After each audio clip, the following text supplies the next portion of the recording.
Hello, and thank you for listening to the History of World War II Podcast, episode 537, General Manstein's Backhand Blow.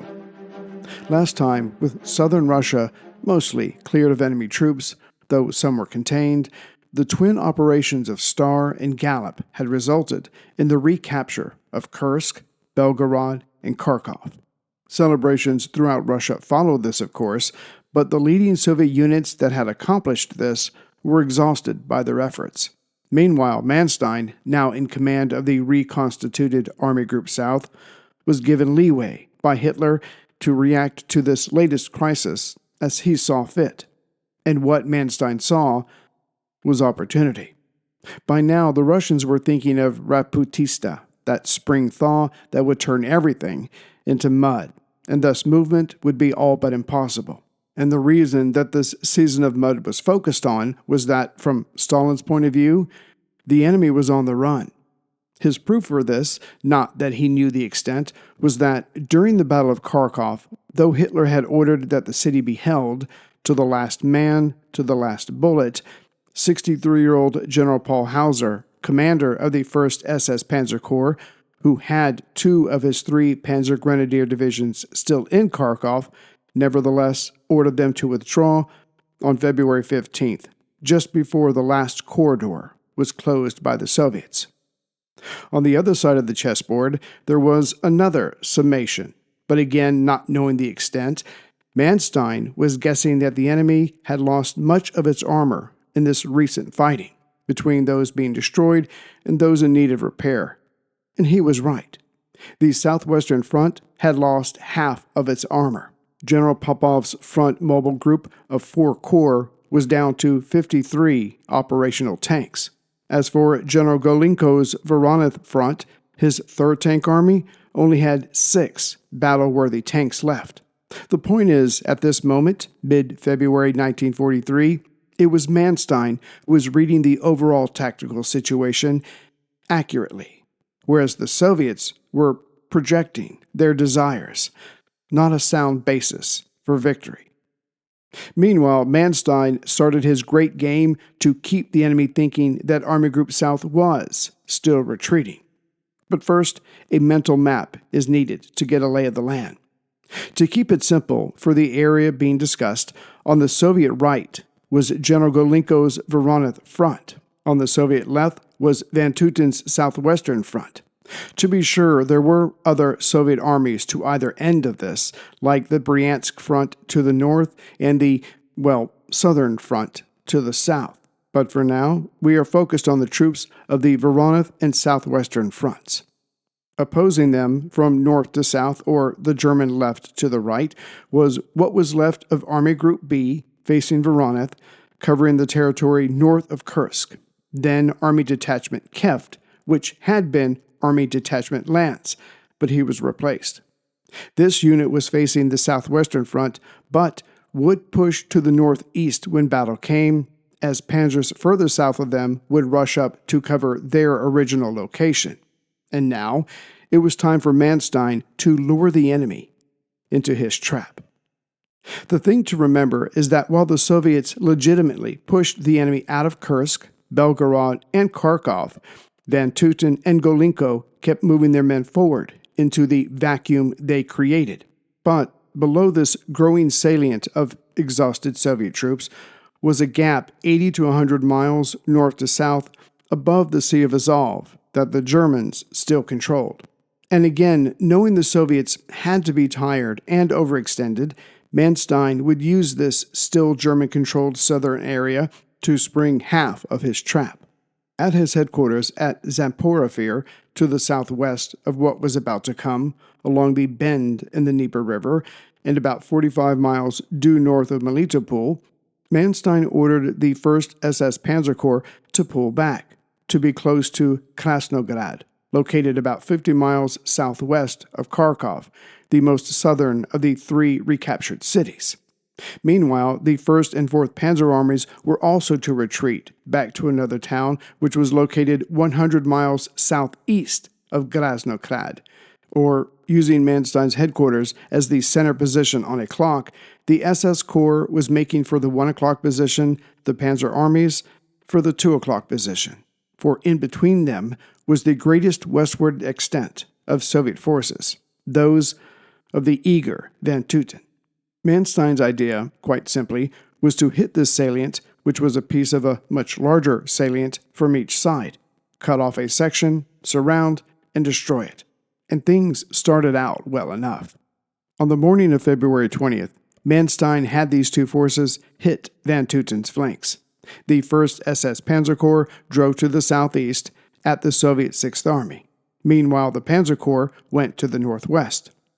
This left the 1st Panzer Army's 40th Panzer Corps free to hit General Popov's weakened front mobile group located just east of this pincer attack, negating any help it might want to offer.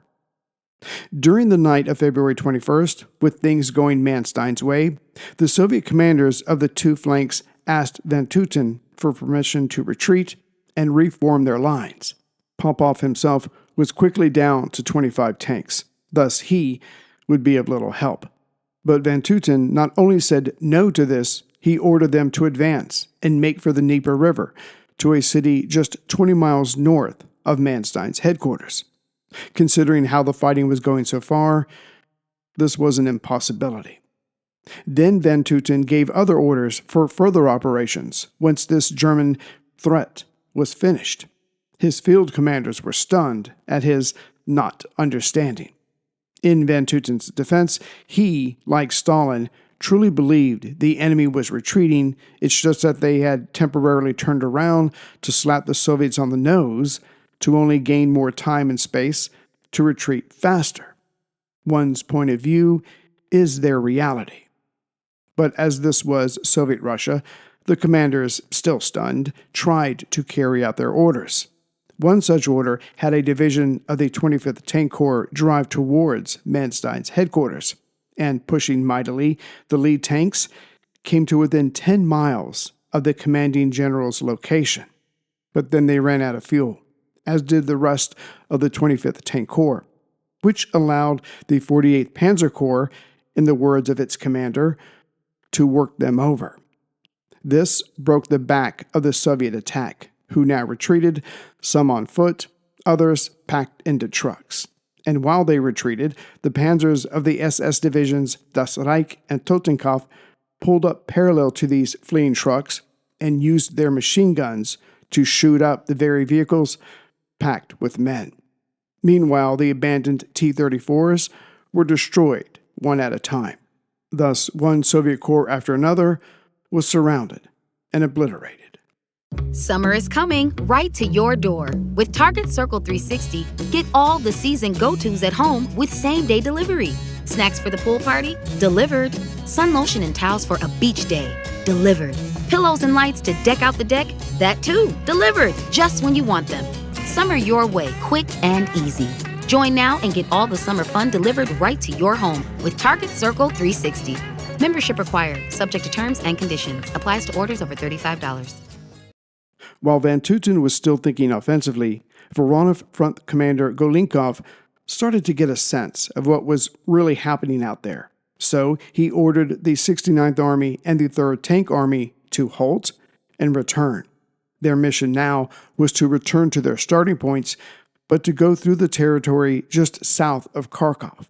For there, the Germans were tearing into the 6th Army's right flank, and they needed help. But to imagine that these two Soviet armies were experienced, determined, and full of vigor would be incorrect. Many of the infantry were so new, they still wore their civilian clothes. There had been little time to train or practice moving as a whole. So, when they did turn south and start to come back the way they came on a parallel course, the entire process was ponderously slow. Still, in time, the turn was made, and then they engaged whatever come upon. But as they were themselves running low on ammunition and fuel, the Soviets themselves were come upon by the SS Grossdeutschland Division on February 23rd. As for the Soviet 6th Army, as it was further west, closest to the Dnieper River, it was hit from the north and south, the pincer movement. while General Popov's forces behind the 6th Army was hit from the south and east. By February 24th, Popov only had a few dozen tanks left, while a German force of 400 panzers was hitting his left flank alone. Van Tutten could tell by reports that Popov's tanks were not advancing, though he did not understand why. So he messaged Popov. He wrote, "I wish to remind you emphatically that you were to use all means available to find and annihilate the enemy. I am holding you personally responsible." The reason for the emphatic was that Stalin had pretty much said the same thing to Van Tutten, while he also reminded the front commander these additional operations had been his, Van Tutten's, idea in the first place. So Popov tried to do what he was ordered, which only lost him more tanks, men, trucks, and territory. In response, risking his career and his life, Van Tutten on February 25th suspended all offensive operations and then told Moscow what he did. The hardest part of his message was that he needed more mobile tank workshops, as his were currently surrounded with their respective corps. The eager Soviet commander had truly been caught with his pants down, and the Germans kept coming. In the afternoon of February 28th, 7th Panzer Division reached just south of Izum, about 70 miles southeast of Kharkov along the Donets River, and tore what into what was left of Popov's group. All around this area lay dead Soviet men and destroyed tanks and trucks.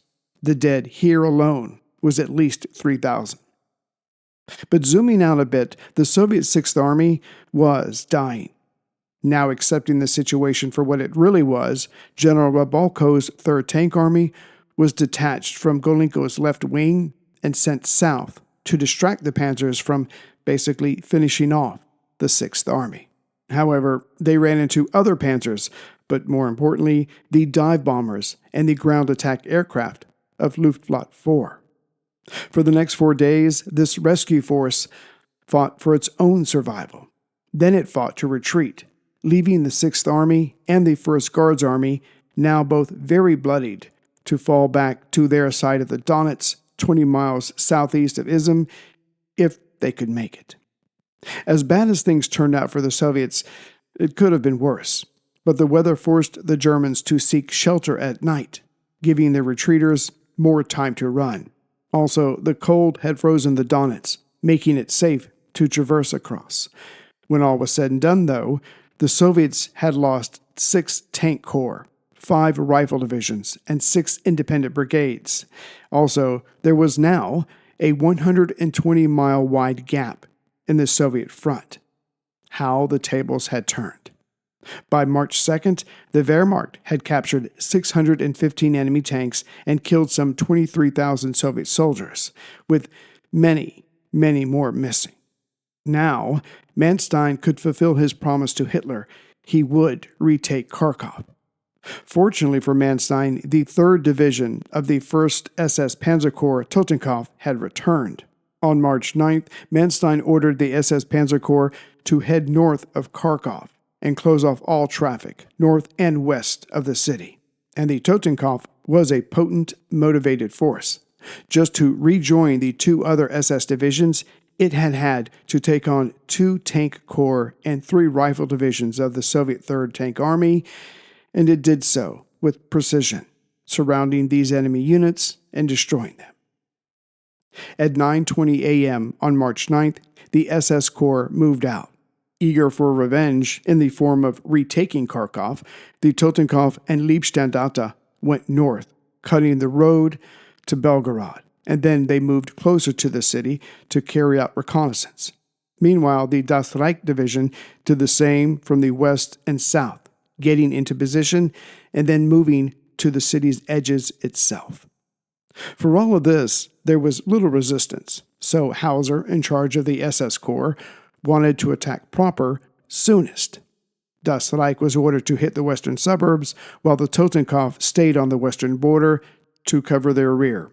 With men and panzers in place, on March 11th, Hauser took 1 battalion from Totenkopf, gave it to Das Reich and Liebstandarte, and ordered them all to move into the city. But it would not be that easy. You may get a little excited when you shop at Burlington. What a low price! You see that? They have my favorite brand! It's like a whole new Burlington! I can buy 2! I'm saving so much! Burlington saves you up to 60% off other retailers' prices every day. Will it be the low prices or the great brands? Burlington. Deals? Brands? Wow!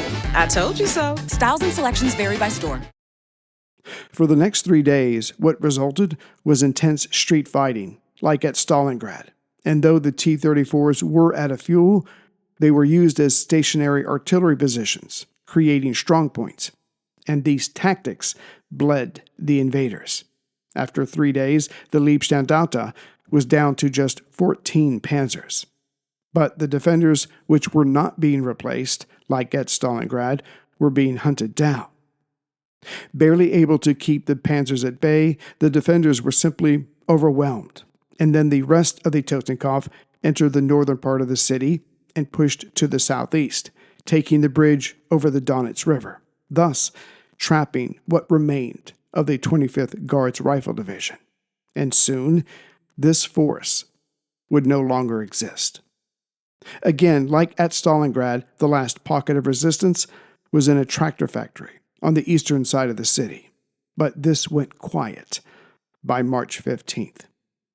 Giving his men 2 days of rest, General Hoth then ordered General Hauser's corps to regroup and to drive on Belgorod, 30 miles to the northeast. This city fell much faster than Kharkov. And with that, not only was an Axis retreat no longer needed, but Kursk itself was now threatened from the south, as was the much larger salient around the city. Next, all Manstein had to do was coordinate with Field Marshal Kluge of Army Group Center to attack just west of Kursk from the north and south, and in the process, destroy entire armies of the enemy. 1943 had not started out well for the Axis on the Eastern Front, but it was turning around, thanks to Manstein's tactical brilliance.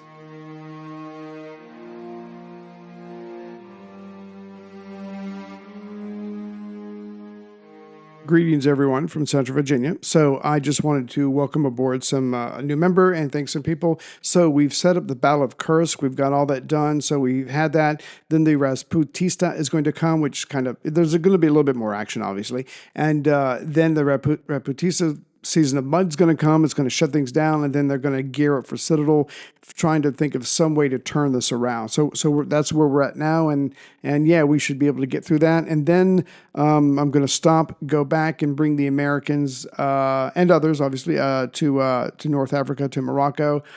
Operation Torch. So looking forward to that. So as far as members, Stephen Whitby, thank you very much, Stephen. Greatly appreciated. And as far as donations, Brian Mulligan, thank you very much, sir. It's very much appreciated. You're my new best friend. And Mark Jones from Tampa, Florida. Mark, thank you very much for the message included with your donation. You made my day. So I do appreciate that. So I will see you soon with the Battle of Kursk, and then we'll watch to see what the Yanks can do. Take care, everyone.